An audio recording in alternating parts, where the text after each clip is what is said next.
It is time for another LA Kings fan feedback show. We'll discuss potential trades, contracts, and your comments on a week's worth of shows on this edition of Locked on LA Kings. You are Locked On Kings, your daily podcast on the Los Angeles Kings, part of the Locked On Podcast Network, your team every day.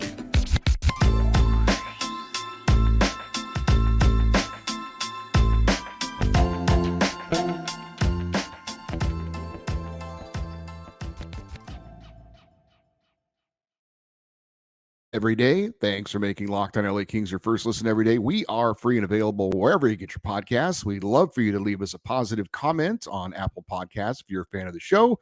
And we're also on YouTube. Please like and subscribe if you are enjoying this content. My name is Eddie Garcia. I'm your host of Locked on LA Kings. I've worked in sports media for almost 30 years, 20 plus years at the Fox Sports Radio Network. I'm also co-host of the Puck Podcast. It's a weekly NHL review show that's been putting out content for the past 16 years and a passionate LA Kings fan for the past 30 years. Today's episode is brought to you by Gametime. Download the Gametime app, create an account, and use the code LOCKEDONNHL for $20 off your first purchase. It is time for another Kings fan feedback show. We've got lots of questions and comments, so let's get right into it. And as usual, we start with the emails. The first one comes from Randy. He is in Fredericton, New Brunswick, Canada. And he says, "Hi, Eddie. Love the show. I listen every day." Well, Randy, that makes you an everydayer. I can't wait for the next episode. I've been a Kings fan since the day Gretzky became a King. I watch every game and hope to someday get an opportunity to go to a game in LA. If that ever happens, Randy, let me know. Would love to say hi and welcome you to Los Angeles. He says, I have heard on different outlets, not only your show, about the Kings potentially trading Victor Arvidsson to save some cap space. While it's true his cap hit is $4.2 million, trading a combination of Sean Walker and Sean Durzi would give equal cap space or close to it. I much prefer keeping Arvidsson. Moore won't be traded because of a new contract. Iafallo won't either because he's so versatile and good defensively. As you have said before, trading Peterson would be very difficult. If that were possible, that would be a best case scenario. All I can say is I can't wait for the silly season, as they call it here, to start summer, the draft, trades, signing of a few of my favorite things. Until then, thanks for the great shows and keep up the great work. Go Kings, go. Well, Randy, thank you very much for the email. Yes, it has been talked about on this show and others. And yes, trading Sean Durzi and Sean Walker would be preferable to trading Victor Arvidsson. But as I've said, Arvidsson would get more in return. He's more valued than those other two players. Yes, I do think there is interest in Sean Durzi from other teams. I don't think there's much interest in Sean Walker. In the end, I think Victor Arvidsson will stay. And I think the Kings will probably not be bringing back Vladislav Gavrikov or Jonas Korpisalo. Our next email comes from Rich. He's in San Pedro. He is literally like 3 blocks away from me. He says, so I hope it doesn't come to this, but looking at cap friendly, the Knights, thanks to cap circumvention come the playoffs, have way too many players under contract. They have 4 goalies, but only 1 signed after the season. Thompson, Brossoit, and Hill all played this season. Quick is a backup right now because Brossoit went down in the early rounds. Quick will likely not be back with the Knights due to cap space. Aren't the Blue Jackets paying most of his salary? With all that being said, if the Knights win it all, do they make room for Quick's name on the cup, or will he be slighted? Does he deserve it? My understanding is that you can only have 2 goalies on the cup unless you petition for extra names to be added. A lot of other players would also be left out. Also, I know that it has come up in past GM's meetings, but do we see the cap circumvention ever being modified? GMs need to understand that this is a loophole. Thanks, Eddie, for the next 2 weeks. Go Panthers. Rich, the Blue Jackets are paying or did pay 50% of Jonathan Quick's salary after he was traded to Vegas. Players don't get paid for the playoffs, by the way. They get paid for the regular season. The playoffs are just extra. I don't know if people know that or not. There are certain incentives players can make if they help their teams win a Stanley Cup or something like that. But as far as your salary goes, it's just for the regular season, which is interesting. As for the Golden Knights, if they win the cup, would they put Quick's name on it? I would think if he's the backup for most of the playoffs, that you kind of would have to put his name on the cup. I'm not sure about rules as far as how many goalies you can have on the cup. It is possible, by the way, he could still play in a game at some point. And if you play in a game in the final, I think you're almost assured of getting your name on the cup. So I would tend to lean towards yes.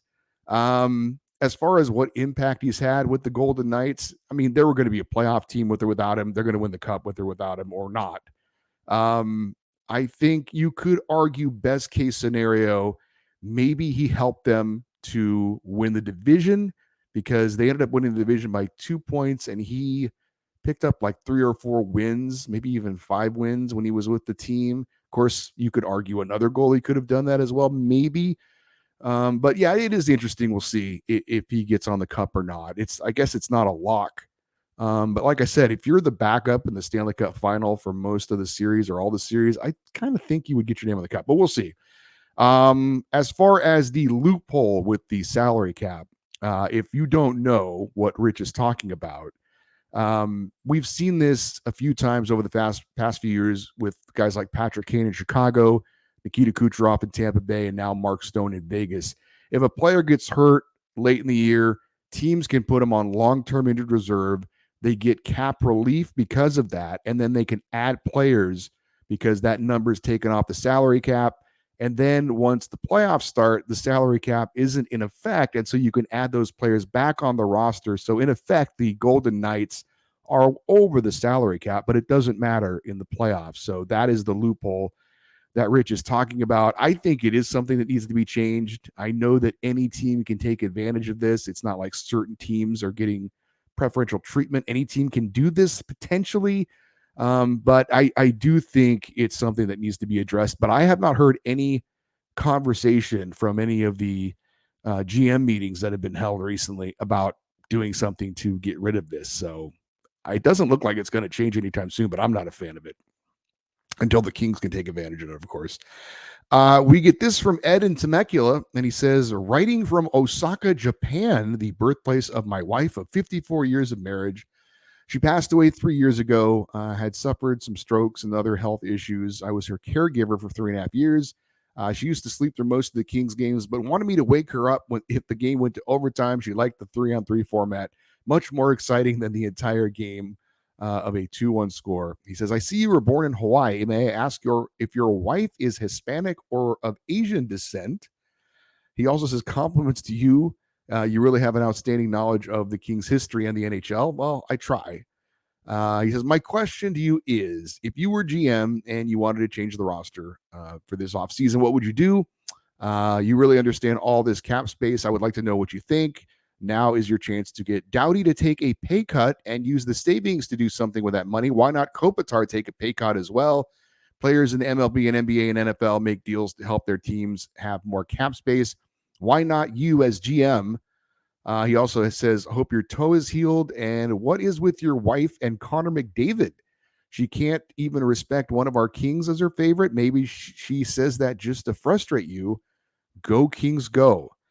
Ed, I have no idea what you're talking about with the Connor McDavid stuff. Yeah, I don't. My wife is a Jonathan Quick fan, and her least favorite team is the Vegas Golden Knights.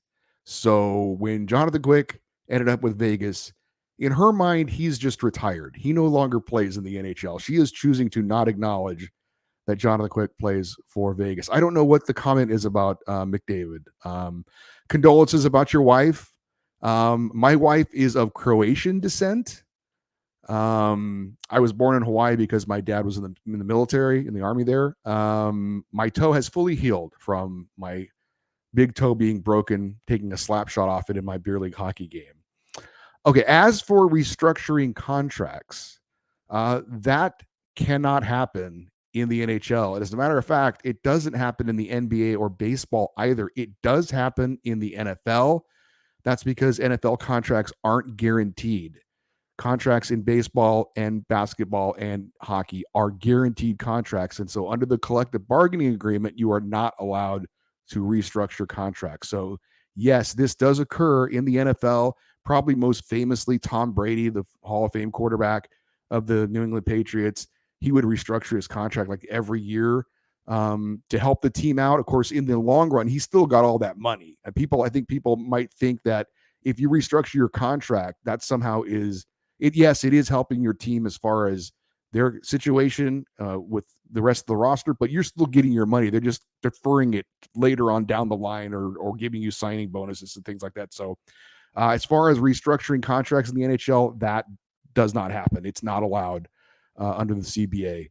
If I was the Kings GM, what would I do? Well, I mean, we haven't really looked into. I haven't done it. I'm going to do it on a future show, probably after the draft. As far as what the free agent market is for left-handed defense, for goaltenders, what the Kings are looking at, I think the first and most obvious move, though, maybe not the first move, but I think the most obvious move is looking to move Sean Durzi. We've got too many right-handed defensemen.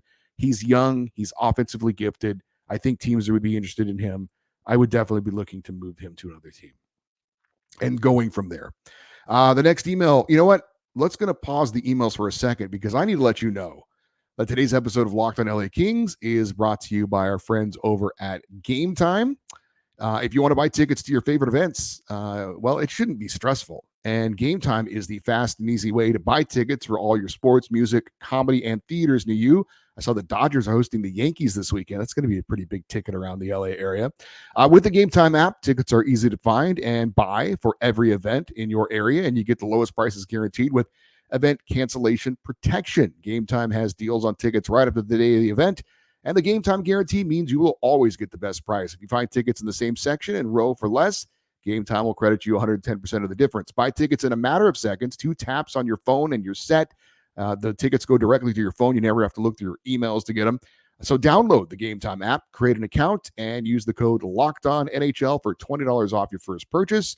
Terms apply. Create an account, redeem the code LOCKEDONNHL for $20 off. Download the Gametime app today. Last-minute tickets, lowest price, guaranteed.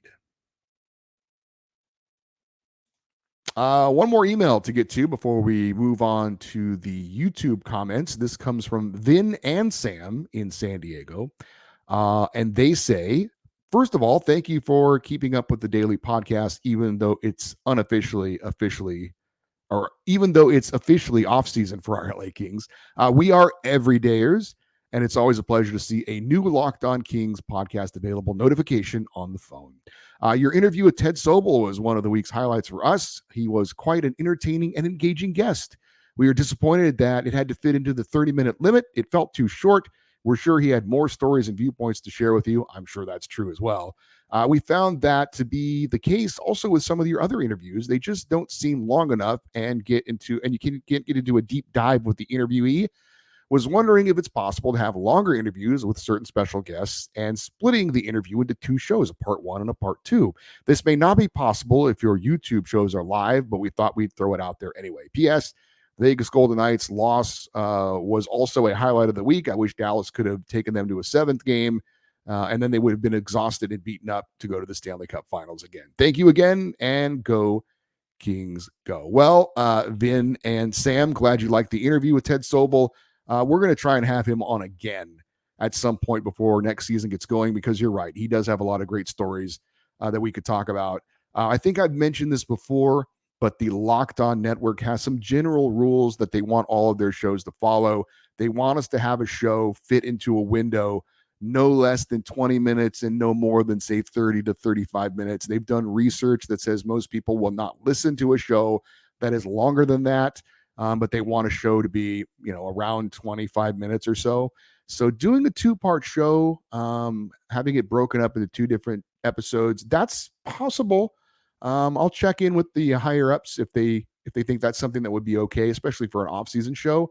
But look, we're working on trying to get a former LA King player that played on one or both of the Stanley Cup winning teams, because there's an anniversary coming up here very soon of the Kings winning their Stanley Cups. So we would love to get a former player on from one or both of those teams to talk about it. We're working on it. And if that happens, maybe we do split it up into 2 different shows. Let's get to some of your YouTube comments. And we'll start with comments that were involving our first episode of the week, which was on Victor Arvidsson and a potential trade of Victor Arvidsson. This comes from Dr. Bob 512. He says, thanks, Eddie, for another good Kings video. I think Arvidsson is too valuable a player for Blake to trade. Much better to trade more I have followed than RV, but I think Blade will not trade more because he just signed into an extension. Kings don't have another player like RV. I think Kevin Fiala is a upgrade over Victor Arvidsson, a little bit better skater, a little bit better shooter, but in the same mold of a Victor Arvidsson. But yeah, I certainly get the sentiment. Dominic Ephraim says, I don't know how this summer will play out, but I personally don't want to see RV moved. I think he is exactly what LA needs to continue to grow. Don't really want to see any of our forward groups go, so I won't speculate on who should stay or go, but RV is definitely someone I want to keep. And that has been the sentiment around a lot of Kings fans, it seems, when talking about Victor Arvidsson. And I get it. He's a very fun player to watch, a valuable contributor. And if he does go, that'll be a very difficult decision. I don't think he's going to be moved. This is from Luis Willis. He says, it's obvious that we need toughness, not just a goon, but a tough, complete player. See what Matthew Tkachuk has done for the Panthers. We were pushed around by the Oilers. That was the difference between the two teams. I don't agree with that. But Luis, you're not the only one who has mentioned that. So I'm not going to dismiss it because multiple people have said that. I didn't see that. I think we lost the Oilers because their power play was out of this world, and Leon Draisaitl and Connor McDavid are amazing. But I don't think we lost because we were out physical or we were pushed around. But some people agree with you on that. Some comments on the Kings 2018 NFL draft that we talked about. This comes from Ricky Hazel, and he says, you're missing the mark on Akil Thomas. He is a very, very good player who can literally play any position on the ice, smart, responsible, high-skilled player. He would be much further up the ladder if not for injuries, double shoulder surgery last season to fix problems that affected him the season prior, and shoulder surgery again this past season. But he's much more than a guy that, like a lot of Kings prospects, injuries are holding him back, and Aiden Dudas has NHL written all over him. Bottom six forward who plays a Blake Lizotte style, a very similar player. Akil Thomas was the Kings' second round pick in 2018, and I have said, or I did say on one of our shows this week, that I don't believe at this point that he's going to be an NHL player. And Ricky is 100% correct. He has had a bunch of injury issues that has certainly affected his progress and ability to maybe make the NHL. But look, I hope you're right, Ricky. I don't think it's going to happen. I think when he has played and when he has been healthy at the AHL level, he's okay. But I think playing at that level, you got to really stand out if you're going to be an NHL player. But we'll see if he can stay healthy this season, put up some numbers. Maybe he gets a shot. But there's also, there's not a lot of room for him either at the NHL level with the LA Kings as it stands right now. So we shall see. Like I said, the book hasn't closed on him yet, but obviously it's been a difficult road for Akil Thomas. Just stay healthy, kind of like Alex Turcotte, and hopefully we can see, what they are or what they are not. But the health thing has been an issue for sure. Mikey J commenting on the number one pick in 2018, Rasmus Kupari, says, if Kupari is a successful draft pick, then you must have a time machine, Eddie, because I keep waiting for him to do something impactful for the Kings, and that hope has been in vain so far. Damn, I didn't know you were one of those Vegas haters. And what is it with not rooting for ex-Kings anymore? Seriously, why? Because they're winning now? Yeah, Mikey, I don't root for them because they aren't a King anymore. It's pretty simple. And am I a Vegas hater? Yes, I'm a Vegas hater. They're a division rival. I hate every team in our division. As for Rasmus Kupari, my comment on him was that I think 5 years after you've been drafted, which was why we looked at the 2018 draft class, if you have made it on the NHL roster, then you are, I want to say successful, but that draft pick has borne fruit, right? If you make it to the NHL within 5 years of being drafted, even if you're playing, bottom four or bottom 6 minutes, then you're contributing to the NHL roster. And you may think a number one pick should be more than that, but that isn't always the case. And again, just because it's that 5-year window to try and make it to the NHL doesn't mean you should expect them to be impact players. Remember, Rasmus Kupari was taken in the back end of the first round. And in the 2018 draft, most of those guys haven't done much at the NHL level. So you have to take that into account as well. So considering the 2018 draft class, Considering he was a later first round pick and considering he is on the NHL roster now, I think at this point that Rasmus Kupari has been a success. That said, he still has more development to do. And if he's going to be a success overall in the mold of guys like Gabe Velarde and Adrian Kempe, then we'll have to give him a few more years for that. But at this point, being 5 years from his draft class, that he's in the NHL when a lot of other guys aren't, that's success in that kind of context. This from Vintage Teal. He says, I'm wondering how our pandemic lockdown changed the development of players. The entire year was so completely lost as far as these guys having experience.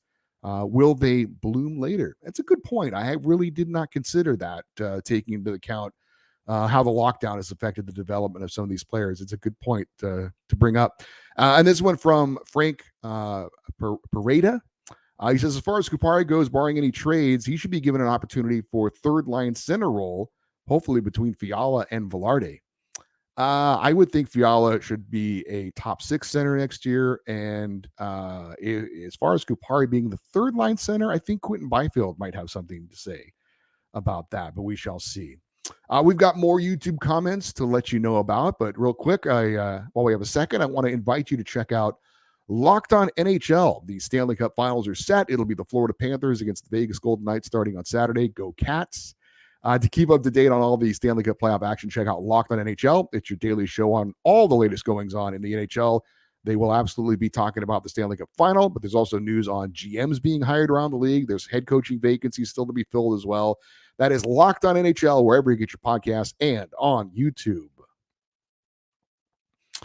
Some more comments on the YouTube episodes. This on rooting for former Kings like Alec Martinez and Jonathan Quick, now playing for the Vegas Golden Knights. We had a touch of that a moment ago, but Dennis Pfister says, Eddie, I'm on the same page with you on my opinion of the Vegas Golden Knights. Normally I root for former Kings, but not with Vegas. I am rooting for Florida. Seventh Son says, I am 100% a Kings fan, 100% not rooting for the former Kings now with the Vegas Golden Knights.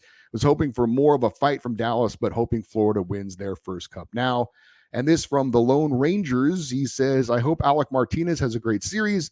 Shot blocking stud, too slow to move, too tough to die.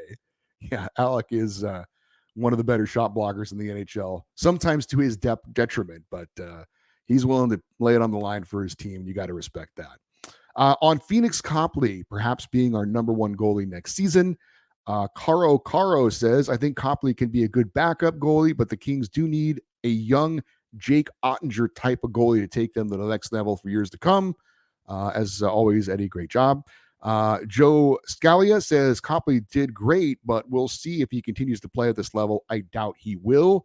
And Fred Taylor says, without Copley, I say the Kings would never have made the playoffs. Maybe with Copley in net for the Oilers, we'd be in the second round. And I saw this on Twitter from Sawmill17. He says, good Lord, here we go again. Blake has to get Cal off the payroll and fast. Copley is a good backup and can start for stretches. If injuries happen, Kings need a starting goalie, but Korpisalo probably going elsewhere.